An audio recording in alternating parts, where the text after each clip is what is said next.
मुझे इसका ख्याल दुरुस्त लग रहा था। कश्ती पर से बोझ कम करने के लिए हमने सिवाय 3 राइफलों के बाकी सारा असलहा पानी में फेंक दिया और जब कश्ती में पानी भरने लगा तो ये राइफलें और बाकी मैगजीन भी फेंक दिए। किनारा अभी भी 50 गज दूर था। हम नरम पड़ते रबर पर अपना तवाजुन बरकरार रखने की कोशिश कर रहे थे। अचानक इंजन वाला हिस्सा पानी में बैठ गया। मैंने जल्दी से इंजन अलग करके पानी में छोड़ दिया। अब रबर का ये नरम पड़ता थैला दरिया के बहाव के साथ आगे जा रहा था। जाहिर किनारे से दूर ही था। मैंने पिस्तौल और गोश्त अपनी जैकेट में रखा। जैसे ही कश्ती किनारे के सामने पहुंचे कूद जाना। किनारा अभी 40 गज के फासले पर था। जानगरे ने फरियाद की, मुझ में ताकत नहीं है, मैं डूब जाऊंगा। फिक्र ना करो, तुम्हें हम संभाल लेंगे, चीना ने उसे तसल्ली थी। कश्ती का बेशतर हिस्सा पानी तले जा चुका था और हमारे जूते पानी में थे।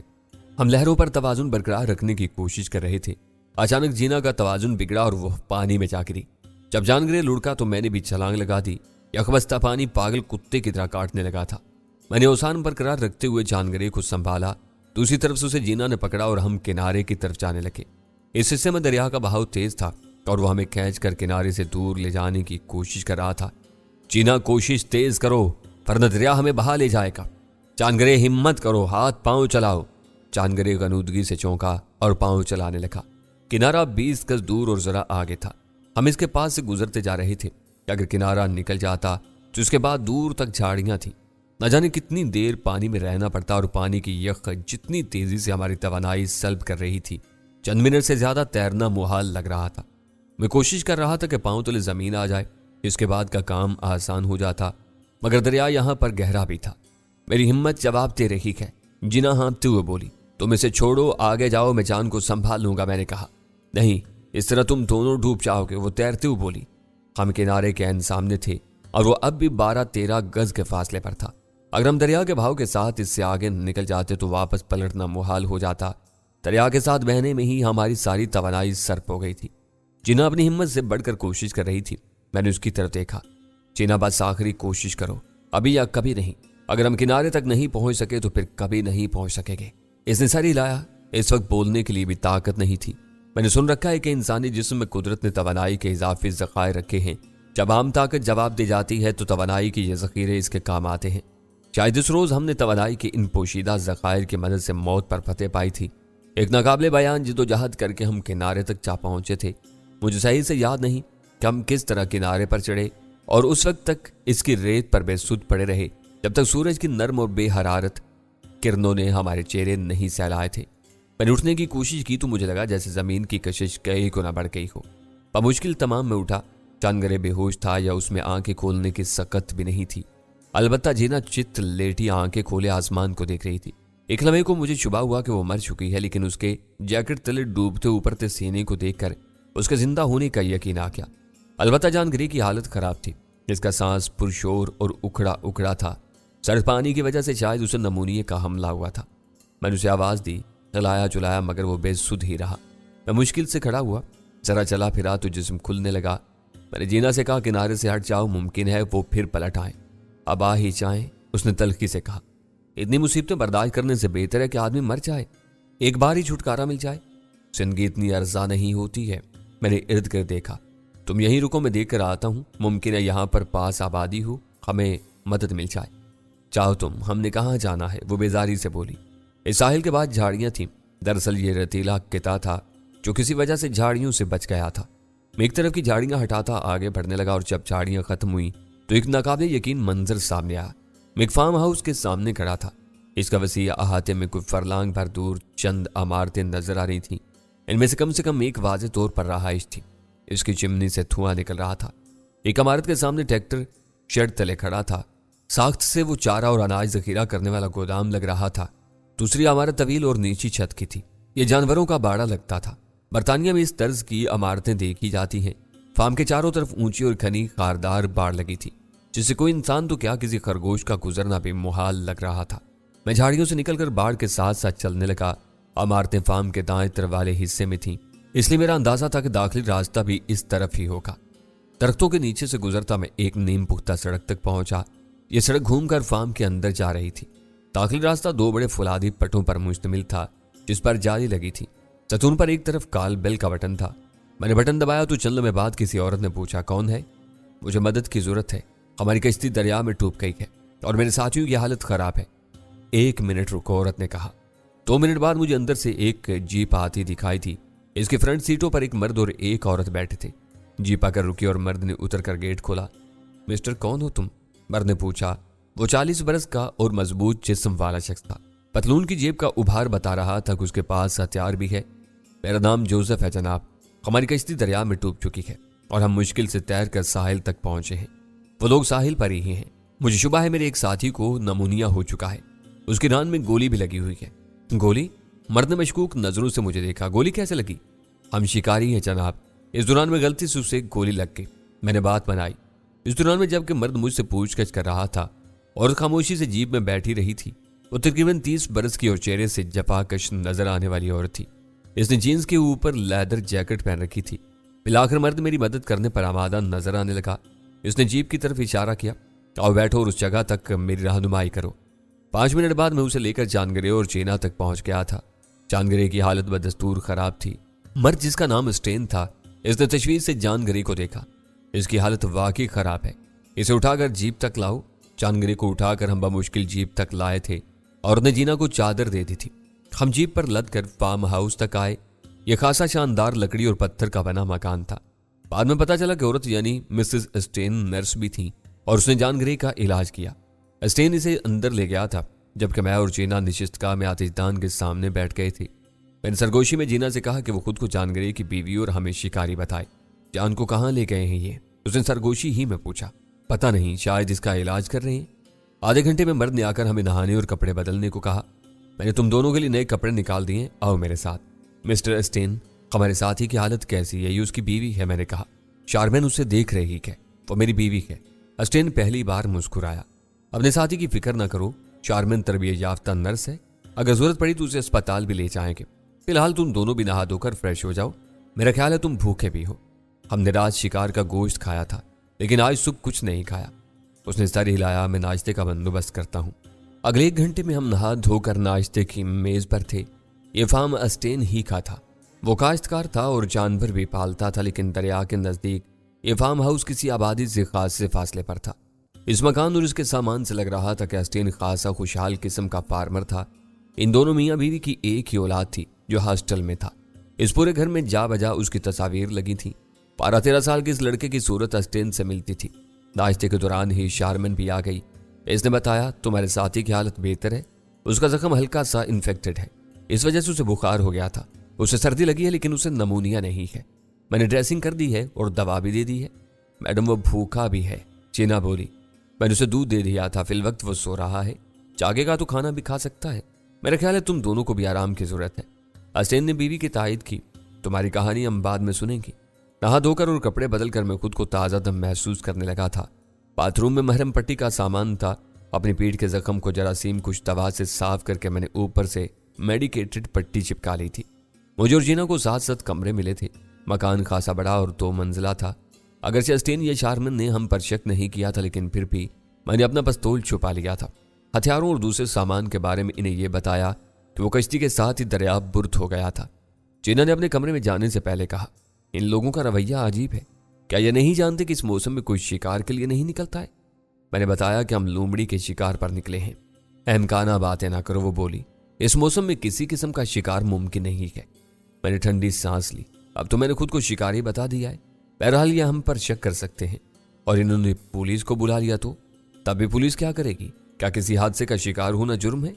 पुलिस से इतला हमारे दुश्मनों को मिल जाएगी। जीना ने दांत पीसे। मैं जरा मुतफक्किर हो गया था। बहरहाल मेरा अंदाजा है हमसे पूछताछ किए बगैर कोई कदम नहीं उठाएंगे। खुदा करे ऐसा ही हो, वरना यहां से भी भागना पड़ेगा। आमीन, मैंने कहा और कमरे में घुस गया। अब मुझे इन सारे चक्रों से बेजारी महसूस होने लगी थी। बेमकसद मार धाड़, अपनी जान बचाने के लिए कत्लो गारत करी। जैसे जैसे वक्त गुजर रहा था मैं इस दलदल में ज्यादा से ज्यादा धंसता जा रहा था और निजात की कोई राह नजर नहीं आ रही थी। अचानक मेरे जहन में ख्याल आया कि मैं क्यों खुद को जानगरे से नथी किए हुए हूं। मैं इतना बेवसीला तो नहीं था कि इसकी मदद के बगैर इस मुल्क से निकल ना पाता। मुझे कोशिश तो करनी चाहिए थी। मुमकिन है अल्लाह कोई रास्ता निकाल देता। तब मुझे रहीम शाह का ख्याल आया, वो शख्स जिसने मेरे घर वालों के सफाकाना कत्ल के बाद मुझे यूसुफ तक पहुंचाया था, जिसका नाम ही नहीं मिला था बल्कि कुदरत ने मुझे उससे इस हद तक मुशाबा भी कर दिया था कि उसकी बहन भी धोखा खा गई थी। और मुझे अपने भाई का बेटा समझ बैठी थी। मैं फैसला करके सो गया कि अब जान ग्रे को इसके हाल पर छोड़कर मुझे खुद यहां से निकलने की कोशिश करनी चाहिए थी। मैं जागा तो शाम के 7 बज रहे थे और मैं खुद को इतना ताज़ा दम महसूस कर रहा था कि आज सुबह तक जारी दरबदरी मुझे ख्वाब लगने लगी थी। अस्टेन ने मुझे गर्म ऊनी पाजामा और इसी कपड़े की बनी ढीली सी शर्ट दी थी। घर के अंदर का दर्जा हरारत मामूल के मुताबिक था, इसलिए ये कपड़े ही काफ़ी थे। मैं बाहर निकला। अस्टेन मुझे निशिस्तगाह में आतिशदान के सामने आराम कुर्सी पर झूलता नजर आया। अब कैसी तबीयत है? बेहतर है, मैंने जवाब दिया। मेरा साथी कैसा है? वो जाग गया था। चारमन ने उसे खाना दे दिया था, वो खाकर फिर सो गया है। अगर तुम चाहो तो उसे देख लो, काफी की या कुछ खाने की ख्वाहिश है तो किचन में चले जाओ, वहां शारमन है। शुक्रिया, मैं काफी की तलब महसूस कर रहा हूं, मैंने कहा। क्या यहाँ कोई ऐसा सिस्टम है कि मैं अपने कपड़े धो सकूं? तुम्हारे बल्कि सबके कपड़े शारमन ने धो दिए हैं, उससे ले लेना। मैं किचन की तरफ चला आया जो डाइनिंग रूम के साथ ही था। वहां शारमन शायद रात के खाने की तैयारी में मसरूफ थी। मैंने मेजबानी और कपड़े धोने पर उसका शुक्रिया अदा किया। वो मुस्कुराई। बात यह है कि सर्दियों में बाहर जाना बंद ही हो जाता है, इसलिए फुर्सत मिलती है। ये कोई खास काम नहीं था। अगर तुम्हें अपने कपड़े चाहिए तो मैं कमरे में पहुंचा दूंगी। उसने मुझे काफी का मग थमा दिया। तुम लोगों का रहन सहन अच्छा है, कोई मुलाजिम क्यों नहीं रख लेते? अव्वल तो इस इलाके में मुलाजमीन हैं ही नहीं। जिन लोगों ने रखे हैं इन्हें भी खासी रकम खर्च करके दूसरे इलाके से मंगवाने पड़ते थे। दूसरे अस्टेन मुलाजिम रखने के खिलाफ है। ये फार्म इसके बाप ने बनाया है, जिसे इसका मुलाजिम कत्ल करके फरार हो गया था। तब से अस्टेन मुलाजिम रखने के सख्त खिलाफ हो गया है। यकीन करो, इस घर और फार्म का सारा काम हम दोनों ही करते हैं। तुम लोगों की हिम्मत है जो इतने बड़े फार्म और घर को मिलकर संभालते हो। मैंने काफी का सिप लिया। वैसे ये इलाका कौन सा है? तुम नहीं जानते? ये ईस्ट लंदन से कोई 300 किलोमीटर शुमाल मगरिब में है, शारमन ने ताज्जुब से कहा था। दरअसल हम 12 घंटे से ज्यादा दरिया पर सफर करते रहे हैं, इसलिए नहीं मालूम कि हम किस इलाके में आ निकले हैं। अगर तुम इस दरिया में ही सफर करते रहते तो ईस्ट लंदन के करीब समंदर में जा गिरते। East London? मैंने पुरख्याल अंदाज में कहा। वहां तक जाने के लिए सड़क कहां पर है? यहाँ से 14 किलोमीटर के फासले से हाईवे गुजरती है। वहां से तुम्हें ईस्ट लंदन जाने वाली बस मिल जाएगी। मगर तुम ईस्ट लंदन क्यों जाना चाहते हो? तुम दूसरी तरफ से आए हो। हम ईस्ट लंदन के पास ही कस्बे से आए हैं। एक सफारी एजेंसी ने हमें मिस गाइड किया और हम लोमड़ी का शिकार करने इस मौसम में चले आए। परसों आने वाले तूफान ने हमारा कैंप तहस नहस कर दिया और इसी दिन हमारा साथी भी राइफल चल जाने से जख्मी हो गया। मैंने बताया। वो खामोशी से सुनती और खाना बनाती रही। तुम कोई खास चीज खाना पसंद करोगे? मैं गोश्त नहीं खाता, बाकी जो चाहे बना लो, मैंने कहा और स्टेन के पास नशिस्तगाह में चला आया। इसे बात करता रहा और उसके सवालों के मोहताज जवाब देता रहा। इस दौरान में जीना भी वहां चली आई। मुझे ये देखकर कोफ्त हुई कि उसने अपना जामा उतार दिया था और कमीज के साथ एक मामूली सी निक्कर पहन रखी थी। कमीज मुश्किल से उसकी ऊपरी रानों तक आ रही थी।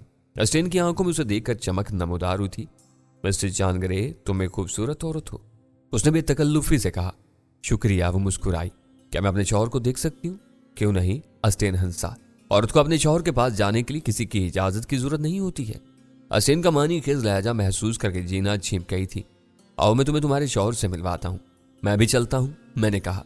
नहीं मिस्टर जोसेफ, मियाँ बीवी की मुलाकात में किसी तीसरे फर्द की मौजूदगी अच्छी नहीं होती है। वह हंसा और जीना के साथ चला गया। मुझे उसकी अपनी नीयत अच्छी नहीं लग रही थी। शारमिन आम सी शक्ल सूरत की औरत थी। इसके मुकाबले में जीना 1000 गुना ज्यादा खूबसूरत थी। इसकी टांगें देखकर स्टेन की आंखों में पुरहवस चमक नमूदार हुई थी। मैं जिस हो रहा था, लगता था कि फिर कोई मसला खड़ा होने वाला है। हमें कहीं भी सुकून नहीं था। जीना उसके साथ गई तो मैंने खिड़की के बाहर देखा। सामने पोर्च में जीप के अलावा एक बड़े साइज की वैन बिखरी थी। यकीनन इस वैन को सामान लाने और ले जाने के लिए इस्तेमाल किया जाता था। मैं सोच रहा था कि अगर मैं रात के वक्त चुपके से वैन लेकर निकल जाऊं तो सुबह इन लोगों के बेदार होने से पहले ईस्ट लंदन पहुंच सकता था। मैं तुम दोनों मियाँ बीवी का शुक्रगुजार हूं। मुझे जान ग्रे की आवाज आई। अगर तुम मेरी देखभाल ना करते तो शायद मेरा आज आखिरी दिन होता। यह हमारा फर्ज है, अस्टेन की गंभीर सी आवाज आई। वो तीनों एक साथ नशिस्तगाह में आए। लेकिन तुम्हें कम से कम 1 हफ्ते आराम करना पड़ेगा, तब कहीं जाकर तुम्हारी हालत बेहतर होगी। मैं तो इस वक्त भी खुद को बेहतर महसूस कर रहा हूं, जान ग्रे बोला। मुझे बहुत भूख लग रही है। जीना ने पेट पर हाथ फेरा। मुझे भी। अस्टेन ने उसे भूखी नजरों से देखा और जान ग्रे अनजान बन गया। डिनर खासा शानदार था। शारमन ने बीफ के साथ मछली फ्राई भी बनाई थी। मेरे लिए खास तौर से पनीर एग सैंडविच और सलाद बनाई थी। खाने के दौरान स्टेन चहकता रहा और खास तौर से जीना से बेतकल्लुफ होने की कोशिश करता रहा। शारमन बेतासर चेहरे के साथ खामोशी से खाती रही। जान ग्रे ने भी अपनी तवज्जो खाने पर मरकूज कर रखी थी। अस्टेन ने कहा था कि जानगरे अभी कुछ दिन नहीं जा सकता था, जबकि मुझे वो मुकम्मल तौर पर ठीक लग रहा था। हत्ता के चलते उसके पाँव में लंगड़ाहट भी नहीं थी। चारमन ने उसका अच्छे तरीके से इलाज किया था और इसे ज़ोदे असर दवाएं दी थी, जिनकी वजह से वो इतनी जल्दी अपने पैरों पर खड़ा हो गया था। खाने के बाद वो तीनों निशिस्तगाह में चले गए और मैं शारमन का हाथ बटाने के लिए रुक गया। बातों बातों में मैं उससे इर्द गिर्द के इलाके के बारे में पूछता रहा, हत्ता कि मैंने अपनी मतलूबा मालूमात हासिल कर ली। खाने के बाद कॉफ़ी का दौर चला और जीना अब अस्टेन से कुछ ज्यादा ही बेतकल्लुफ हो रही थी। वो एक ही सोफे पर इसके साथ चिपक कर बैठी थी। चारमन के चेहरे पर यह देखकर साया साया था, मगर फिर वो मुस्कुराने लगी थी। मैंने आंखों ही आंखों में जानगरे से इस मामले के बारे में पूछा तो मानी के अंदाज में मुस्कुरा कर रह गया। काफी नोशी के दौरान अस्टेन अपनी रोमानी फतुहात और शिकार के किस्से सुनाता रहा। एक बार उसने जीना की रान पर हाथ मारा और उसने कोई एतराज नहीं किया, तो अस्टेन ने यह सिलसिला जारी रखा। इस बार शारमन बर्दाश्त नहीं कर सके और वहां से उठ गई। मुझे किचन साफ करना है, जो काफी पी ले मग मुझे वहां पहुंचा दे। मैंने पुरमुलामत नजरों से जीना की तरफ देखा तो मुझे नजरअंदाज करके अस्टेन की तरफ मुतवज्जा हो गई। मैं छुन चला गया था। अब मैं आराम करूंगा, मैंने ऐलान किया। अरे बैठो, अस्टेन ने रस्मी अंदाज में कहा। आराम तो मिस्टर ग्रे को करना चाहिए। ओह हाँ, तुमने ठीक कहा।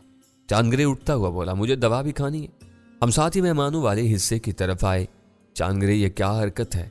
मिस जीना ने अस्टेन पर धावा क्यों बोल दिया है? चारमन एक सादा सी औरत है, इसका दिल दुखाकर तुम लोगों को क्या मिलेगा? ये जगह महफूज है।